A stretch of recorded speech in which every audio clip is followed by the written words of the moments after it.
CTV News with Matt Grillo.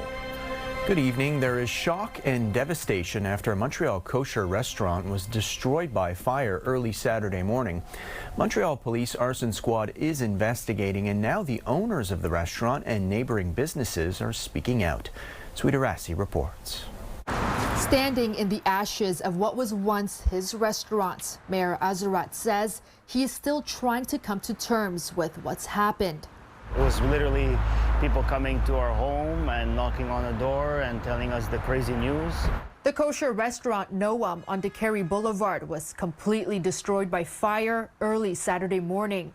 I was shocked of the place, of how it looks. But because it was Shabbat, Azarat, who's the co-owner, says it wasn't until sundown that he arrived on the scene and saw the damage with his own eyes. The Montreal Police Arson Squad is investigating, as the evidence suggests the fire was deliberately set. Security footage captured a man lighting the fire before fleeing the scene. The owner of the building, who purchased the property nearly 40 years ago, says he can't understand why anyone would do this. It's got a lot of history for me, and it was very sad to see what unfolded on Saturday morning. You hear a fire, you're expecting, but to see what we saw was devastating. The complex is home to several businesses. Next door, the owner of Garage DeCarry, who has operated there for 18 years, wants to see justice. That there's no place for this stupidity in a normal neighborhoods or anywhere, you know. There's no part of this. Montreal police say they are investigating all possible motives. The restaurant had been open for just 2 years and employed around 30 people. Azarat says it was named after his best friend who passed away. He says Noam was more than just a restaurant. It was home, and despite this setback, Noam is not going anywhere. The owners say they are determined to rebuild. Sweeta Rassi, CTV News. Montreal's fire department is investigating a vehicle fire that damaged the exterior of a mosque in Côte-des-Neiges, NDG. Firefighters responded to a call at 2 a.m. Friday about a truck on fire that was parked between two buildings on Avenue de Courtrai. One of the buildings was Beitul Mukarram Mosque. Flames from the vehicle spread to a container parked near the mosque, damaging both the container and exterior of the building. Investigators say the cause of the fire is not yet known, and for now it has not been deemed suspicious. WestJet flight attendants are on strike across the country, forming picket lines at all major airports. The airline says it offered what it believes is its best deal, including wage increases. Kamo Karamali reports. These have been the sights and sounds here throughout the day at Toronto's Pearson International Airport. Chants of solidarity, not only here, but echoing throughout all major airports across Canada as WestJet flight attendants went on strike overnight. Around 4,400 WestJet flight attendants walked off the job Sunday morning, grounding the airline's entire mainline fleet. It's all led to hundreds of flight cancellations and disruptions to most of the airline's schedule. WestJet says more than 250,000 passengers have been impacted. Both the airline and the union have been taking part in tense negotiations this past week. At the heart of the dispute is how flight attendants are paid. The union says they're only paid once an aircraft starts moving, so they say they aren't paid while boarding passengers during pre-flight safety checks or while helping passengers stow their bags in the overhead bins. WestJet says its latest contract offer would change that, paying flight attendants for all duty hours, which the airline says is equivalent to about a 12% pay increase. The company is also offering a 13% wage increase plus 2.5% annual raises, along with more vacation time, higher per diems, better health benefits, and longer rest periods between flights. The union says that still doesn't go far enough. It argues the proposed pay for work before and after flights still isn't fair and hasn't said publicly what level of compensation its members would accept. We've had our priorities of unpaid work and getting a reasonable wage increase, but it's a comprehensive deal that we're looking to achieve, and that's something that our bargaining committee is evaluating at the table right now. Now both sides are waiting to see whether the federal government will step in. Last year, Air Canada flight attendants were ordered back to work the same day they went on strike. Now they're waiting to see whether history repeats itself. Kamal Karamali, CTV News, Toronto. A group of 50 Quebec athletes and their staff are stranded by the WestJet strike, with their dream to play in a once-in-a-decade championship in doubt. The Quebec's senior women's full-contact football team was booked to fly on Monday to the national championships in Saskatoon. The athletes raised funds for airfare, hotels, and meals. The tournament is from August 3rd to the 8th, with their first game set for Wednesday. One of the few options the team has left is to book new last-minute tickets on other airlines, but that would be costly.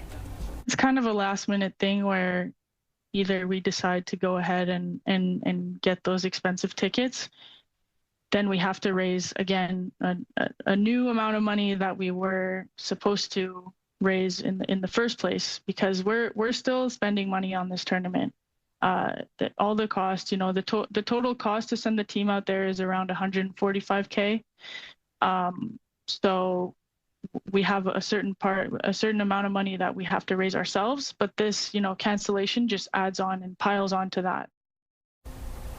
Montreal aviation analyst John Graddick has some basic advice for WestJet travelers right now. If you're booked on an upcoming flight, wait until WestJet cancels the flight before making alternative travel plans of your own. Under the Passenger Bill of Rights, once WestJet cancels a flight, it must rebook you and pay for it on other airlines or refund what you paid.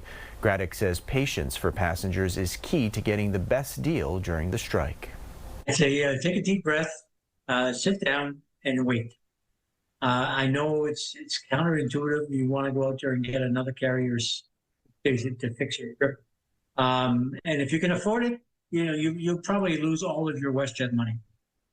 So my thinking is that, money is pretty important these days to Canadians who have tight budgets. So I would say wait for WestJet to come up to cancel the flight, and then put the blocks to WestJet and say, the itinerary, this is the itinerary I want. A Laval man is sharing his story of loss to encourage more women to be tested for ovarian cancer. It's a disease that's known as a silent killer because it's usually only detected at an advanced stage. Kelly Gregg reports. At 38 years old, Marco Makrimanolakis is now a single father to 6-year-old Mateo. The day of his birth was the happiest day of our lives. It was such an incredible moment. Becoming a mother was his wife, Melina Tsigrolopoulos' dream. But since 29 years old, she had battled ovarian cancer. And the worst part's about to begin. Each piece of good news hard fought through the bad, like the day they found out their surrogate would be having a boy. After we find out that it was a boy, we find out the prognosis of the cancer coming back, which was 3 to 5 years at the time. So we're heartbroken. Melina's cancer was only detected after surgery. By then, it was already stage 3. There was no real screenings at the time, especially for someone that's so young. And that's a common problem with the disease. By the time the women get symptoms, the cancer has grown to quite an extensive stage. It's estimated 680 women will be diagnosed with ovarian cancer in Quebec this year. For the past decade, Dr. Lucy Gilbert has been developing an early detection test that's now awaiting Health Canada approval for commercial use. By taking these cells from the uterus, we can detect it at its very early stage. Come with me to chemo today.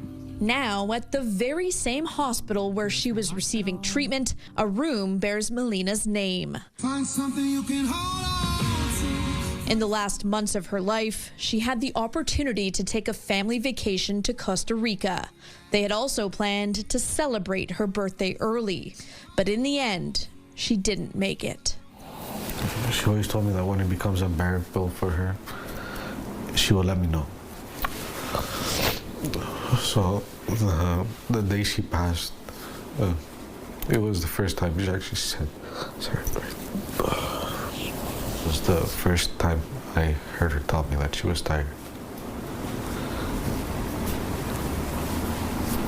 And that she's had enough. Melina died in June at just 37 years old. Kelly Gregg, CTV News.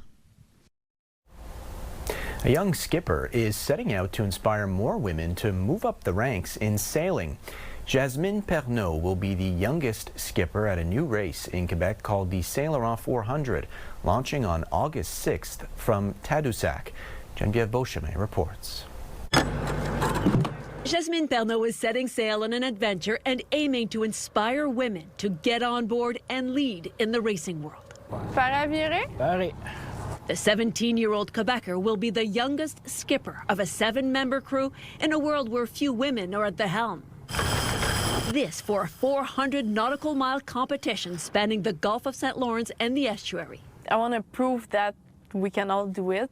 I got almost a all-women crew beside Daniel.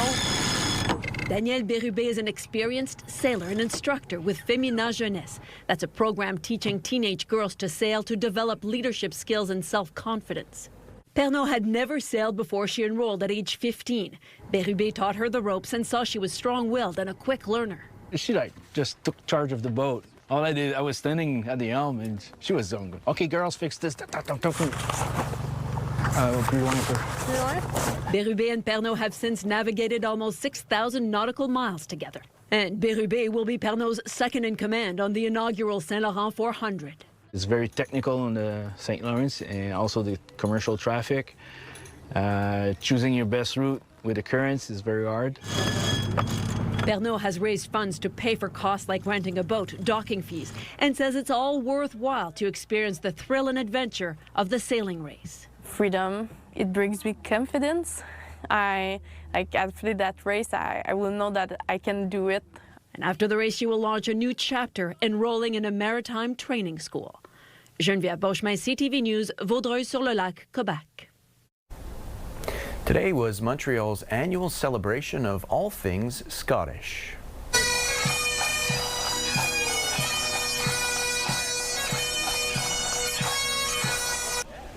The Montreal Highland Games and Festival was held on the Douglas Hospital grounds in Verdun. The event features a variety of Scottish athletics, pipe bands, Highland dancing, and Celtic music. The games bring together Montrealers of all backgrounds, but organizers say Scots have deep roots in the province. For Montreal, the Scots are one of the five group that build the city together. So you got the Aboriginal, the French, of course, the English, the Scots, and the Irish. So why Scottish culture is important? It's part of us. It's part of who we are as Montrealers. It's part of who we are as Canadian. Well, the 5,000-kilometer annual journey of the Monarch butterfly is one of the most amazing migrations in the natural world. The 5-gram insect flutters from Quebec and Ontario all the way to Mexico, where it spends the winter. And this week is the International Monarch Monitoring Blitz. Teams of volunteers span out to count the butterfly's host plant, the milkweed, and the monarchs in their caterpillar stage. Getting a snapshot of the monarch population is important since it has fallen by 90% in 30 years. The first one obviously is habitat destruction. So the summer breeding habitat where, we would find a lot of milkweed, especially on the edges of agricultural fields, for example, and in open prairies. Those are the habitats that have been either destroyed and turned into housing, but on an agricultural side, there's been a lot of pesticides and herbicide that's been used to eradicate any plant that is not crop, that competes with the crops that are growing. So that's had a big impact. The Monarch Monitoring Blitz goal this year is to rally 10,000 volunteers all around North America, and the movement was started right here in Montreal 10 years ago. Let's have a look at weather. It is 24 degrees right now in Montreal, 22 in the eastern townships, 22 as well in Quebec City. We are expecting a rainy start to the week. Showers tomorrow morning and a high of 23 degrees on Monday. The sun will come out, though, on Tuesday. Plenty of sunshine, a high of 27. Wednesday will be mostly sunny, a high of 29. The clouds and rain will come back on Thursday and Friday. Just ahead, more evacuations as crews struggle to contain wildfires in BC. And why is this college in Kitchener now dealing with a massive deficit? Russia is on the receiving end of violent attacks, with separate incidents happening within hours from the country's front lines with Ukraine.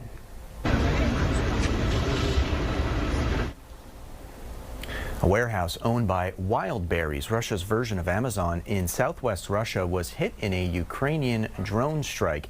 It was one of several targets, which also included a military base and refinery in the same region. Hours before, at least 3 people died and 15 others were wounded when an explosion happened at a restaurant near Moscow. Russian officials say a woman tried to enter the restaurant but was stopped by security shortly before the explosion.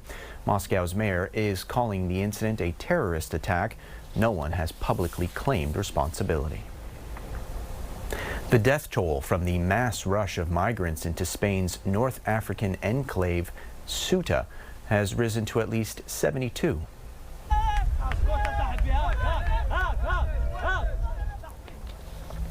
Five more bodies were found along the coast, according to Spanish officials. More than 50,000 Moroccans crossed into Ceuta by land and sea on Thursday, with more than 48,000 returned to Morocco within 48 hours.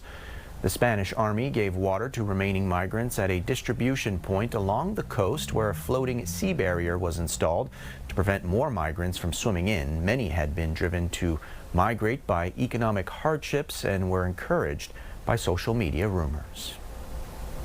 At least 5 people are dead and 41 others are still missing after a ferry caught fire this morning off Indonesia's Madura Island. The ferry was carrying 271 passengers and crew. So far, 225 people have been rescued and the search is still underway for those who remain missing. It's still not clear what caused the fire.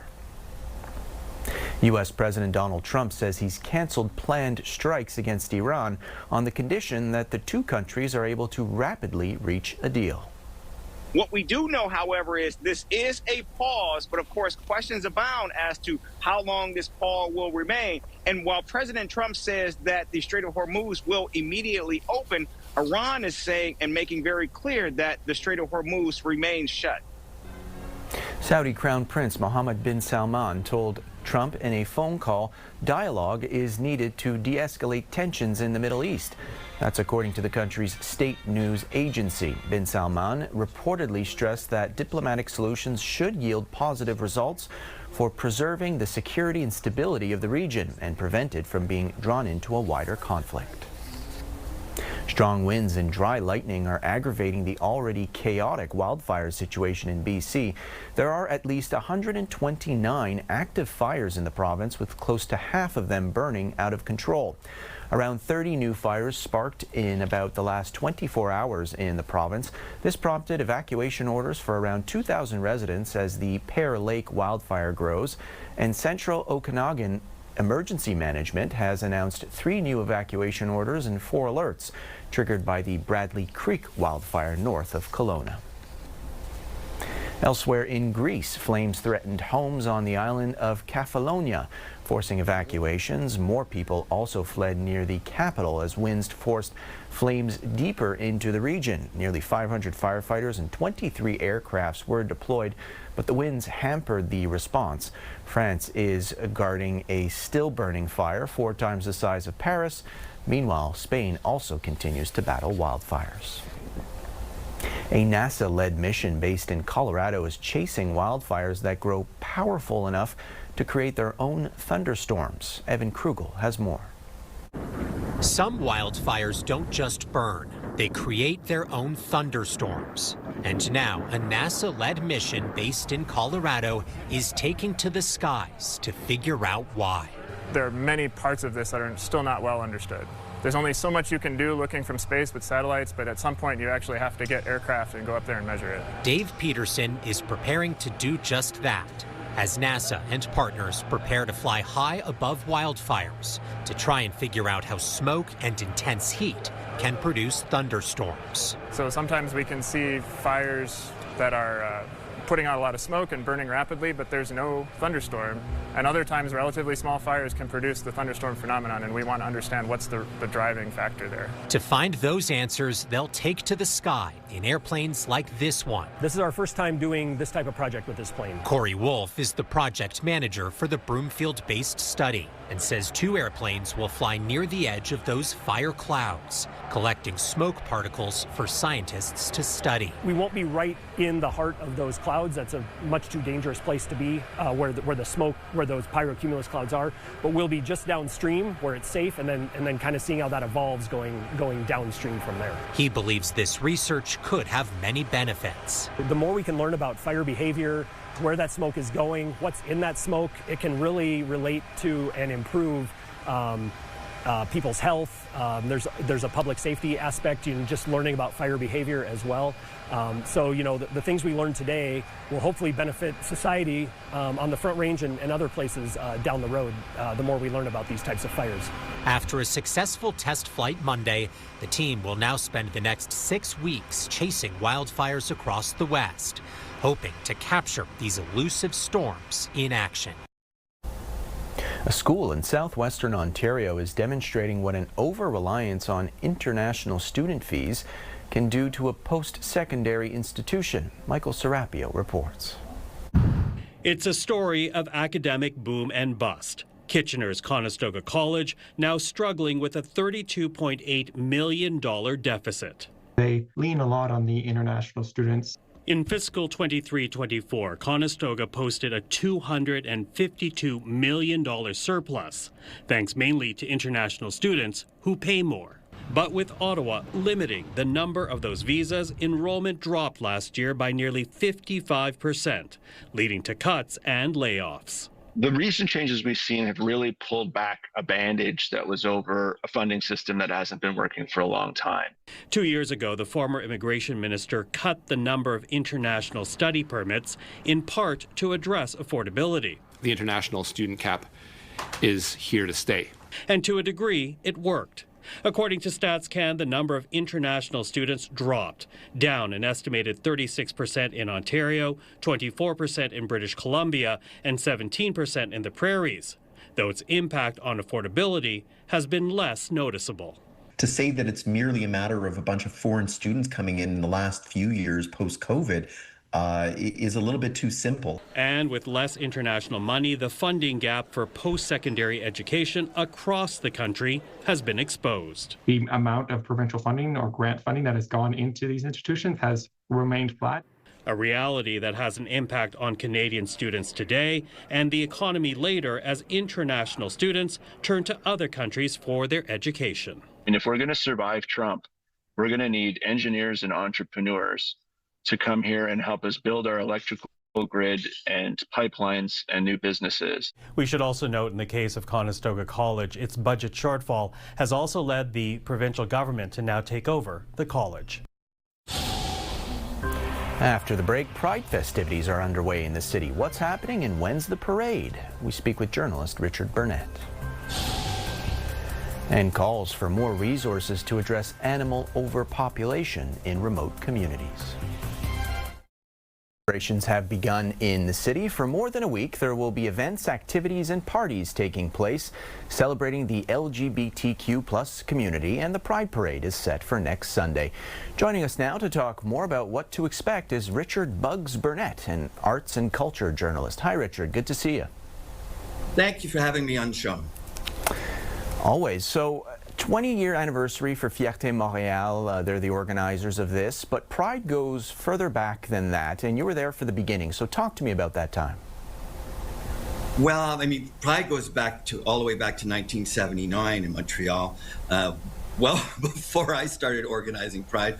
The original Pride Parade was in 1979. It was organized by a group called La Brigade Rose, which was founded by the late John Banks. And they attracted 52 marchers to their march that year. And it was to mark the 10th anniversary of the Stonewall riots in New York City in 1969. I became involved with Montreal Pride when Diversité took over organizing Pride. Diversité began in 1993. Their first Pride March that year drew about 5,000 people. I came on board in about January 1994. Diversité was Montreal's really first Pride organization. And we ran a shoestring operation on a shoestring budget. I remember our budget for 1994 was $42,000. In 1995, our total budget was $60,000. Today, Prides have $1 million budgets. And although they do have a core team of volunteers, they have paid staff. When I organized Pride in Montreal, we did not have paid staff. It was all completely volunteer. And you would have rent parties to pay the rent or to pay the telephone bill. You know, in those days, you didn't even have social media. It was, you know, you would send out press releases by fax to newsrooms across the city. It was a different time. I want to ask you, Time Out Montreal recently posted about the parade on social media. It received a lot of reaction. There were some concerning comments, to say the least. Is that a worry for the community, and do you think that means some more work is needed in terms of building acceptance and tolerance? That's a great question. You know, I've been a working journalist for about 35 years. I used to cover LGBTQ issues for the Montreal Alt Weekly Hour newspaper, where I launched my column $3 Bill, which was, it still is the only LGBTQ syndicated column in Canadian publishing history. That was launched actually 30 years ago this week. And 30 years ago, I would get a lot of mail. In those days, we didn't have social media, so you would get emails, you get letters via Canada Post. I got a lot of death threats. It really hasn't changed much in the 30 years since. And I would say what's amplified the hate is social media. So as social conservatism, as right-wing governments, conservative governments come to power, it has emboldened people to write hateful comments. You look at the Time Out Montreal piece. I've been writing a Pride guide for Time Out Montreal for years now. And I mean, this year, there's like 1,000, 1,500 hateful comments. How many of them are by bots? I don't know, but it just shows that the environment has emboldened people to speak their minds. But I am very happy that there's a heightened police presence in the village. I am pleased that they put concrete blocks in the village, and 10% of Montreal Pride's budget is for security. So I'm not particularly worried that anything is going to happen, but I do want to tell people that you know, it's important to remain vigilant. We live in a gay positive, queer positive city, but tolerance is not acceptance. I always tell people that tolerance is hypocrisy, and we must remain vigilant, because with the flick of a switch, you never know what could happen. Really quickly here to wrap up with more details on the festivities. No shortage of activities beyond the parade. What else can people check out over the next week or so? Well, the highlight, it was a Diversité Innovation with the Community Days. That's going to be on August 7th and 8th. I will be actually at the Fug kiosk on Saturday the 8th from 11 to 1 p.m. The Fug magazine, of course, is the oldest French language LGBTQ publication in the world. And there are going to be lots of community groups, from sports groups to support groups, all kinds of community organizations. It's a really great time to kind of mix with people, meet people in the community, and see if there are things out there that interest you that you can get involved with. And I do want to say, for the parade on the Sunday, it starts at 1 o'clock in the old West Village. It will run east along René Lévesque to the current village. But at 2:30 in the afternoon, there will be a minute of silence. This is another Diversité innovation that has been adopted by Montreal Pride. The minute of silence, where everybody puts their hands up in the air, and it's a minute of silence to honor all those we have lost to HIV/AIDS and to anti-LGBTQ violence. It's really important, and I think you can hear a pin drop. And then after the minute is over, everybody starts cheering, and it's a big celebration all over again. So that's always my highlight at the parade every year. Okay, Richard Burnett, always a pleasure. Thanks so much for joining us today. Thanks very much for asking me, and happy Pride. There are renewed calls for action to address what many say is a public safety and animal welfare crisis happening in northern remote communities after an animal rescue volunteer died trying to save dogs on a Manitoba First Nation. Alex Carpa reports. Amanda Nobis spent years rescuing and caring for animals in communities across Manitoba. She just was so hardworking and so passionate about rescue. But earlier this month, while rescuing a mother dog and her newborn puppies in Sandy Bay, Ojibwe First Nation, Cork says a routine rescue ended in tragedy. There must have been a feral, vicious dog who attacked her, and she passed away. An investigation by the Manitoba First Nations Police Service said the results of a post-mortem examination indicated her injuries were consistent with a dog attack. Advocates say her tragic death highlights major issues. Animal overpopulation and limited access to veterinary services is causing safety concerns in rural and remote communities. Manitoba Grand Chief Garrison Settee says this growing problem has not been adequately addressed. We're seeing a lot of things happening when it comes to the safety of our people. It has been happening a long time and it's never been adequately addressed, and it's costing the lives of people. So I think that it's time to act before anybody else gets hurt. Over a dozen animal groups in Manitoba are now calling for an immediate meeting with all levels of government and First Nations leaders to create long-term solutions. They say more investments into veterinary care, spay and neuter programs and other resources are needed to improve animal welfare and public safety. We tend to think of community health services as involving people only, and even there I would say we fall short. But the fact of the matter is that a community is only as healthy as all of its members, including its animal members. The province says it's committed to collaborating with animal advocacy groups moving forward. Advocates say immediate action is needed to prevent another tragedy like this from occurring. Alex Carpa, CTV News, Winnipeg.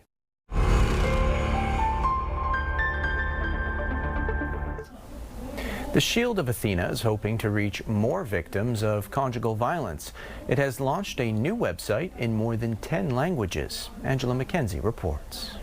For women living in abusive situations, getting help can feel impossible when facing a language barrier. The languages on the website of the Shield of Athena are very representative. The executive director of Shield of Athena, Melpa Kamateros, says the organization's new website has been a long time coming.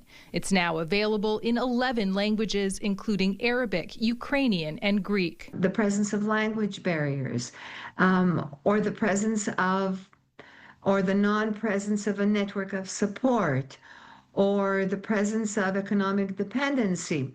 When it's encircled by other factors, the violence itself is reinforced. The available languages on the site are spoken by Shield of Athena intervention workers and represent many of the more than 800 women seeking their services. The new site also contains resources, and there's a quiz for those unsure if they're being abused. Then there's the quick exit button. Kamateros says abusers often monitor their partner's online activities. This is a sort of abuse as well, because it's surveillance.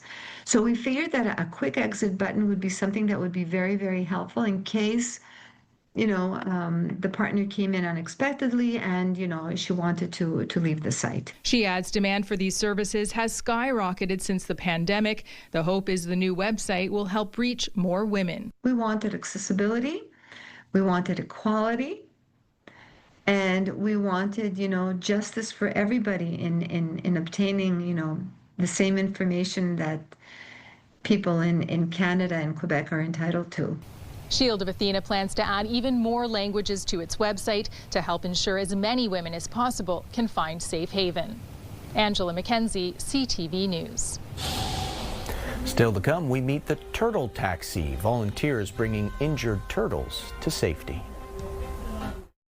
TV News app and stay on top of local stories as they unfold. Increasing number of abandoned buildings. Customize your feed and watch live wherever you are. CTVMontreal.ca, your home for news. One of Canada's largest youth mental health organizations is sharing some concerning new numbers. Kids Help Phone says more young people are reaching out for support, especially in the middle of the night. Kathy Lee reports. Like many young people, Anjana Sudarshan says life can feel heavy. Financial stress, relationships, school, work, just navigating life. And sometimes one of the hardest parts is helping someone else through theirs. I found myself alone in the middle of the night, navigating how I could support a peer that was facing a mental health crisis. And Kids Help Phone was there for me. Kids Help Phone says more young people across Canada are reaching out for support. The increase has been significant, with overnight text conversations up 24% compared to last year. The nonprofit now receives a message about every 90 seconds.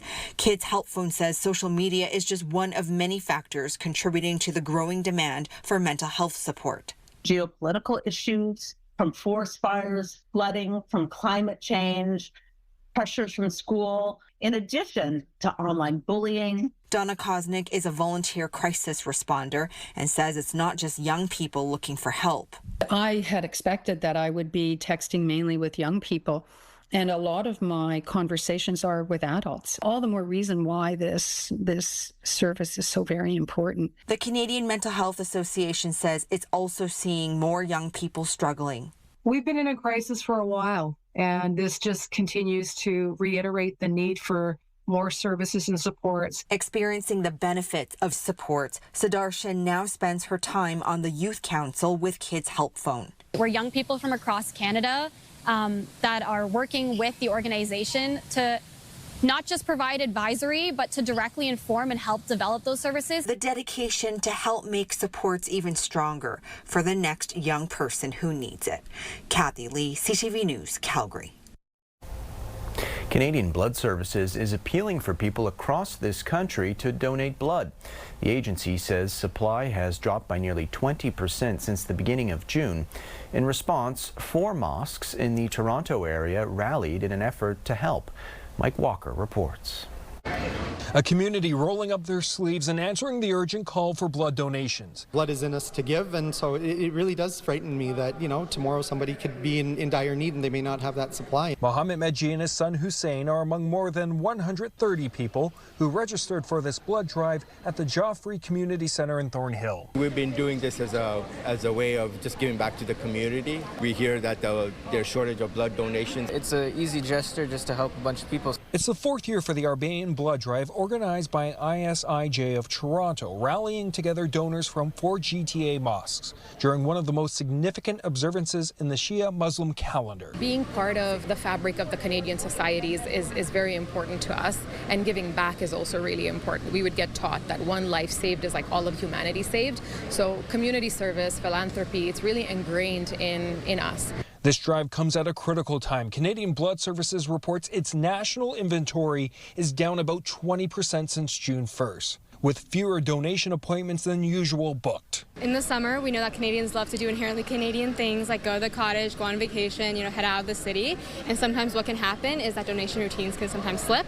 But that doesn't mean that hospital demand and patient need slips. All blood types are needed, with each donation saving 3 lives. The agency says it needs 18,000 bookings per week in order to keep pace with hospital demand across the country.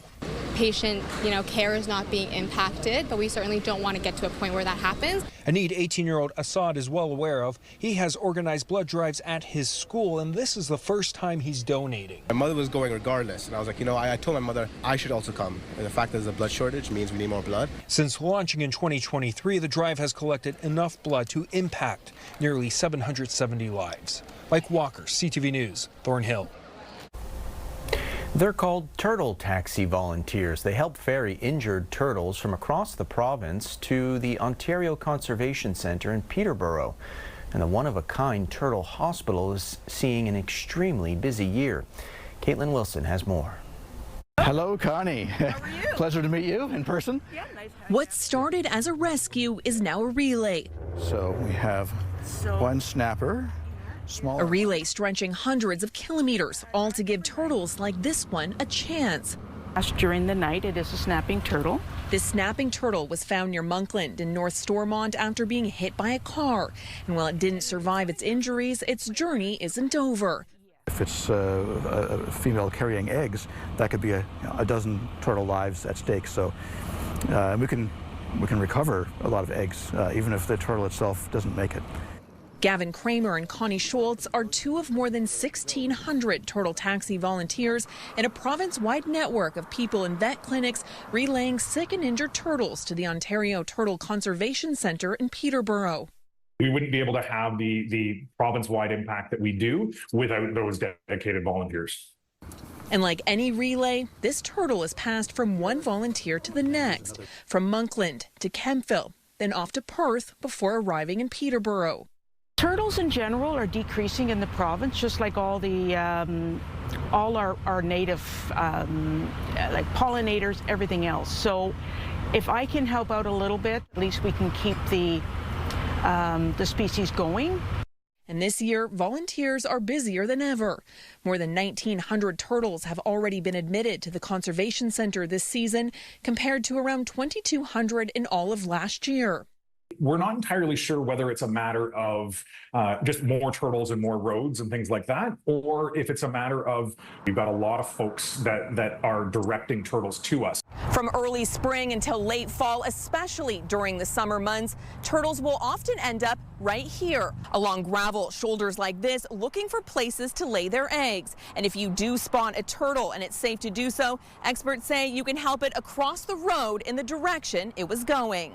Unfortunately, this turtle couldn't be saved, but its eggs could still give the next generation a chance to cross the finish line.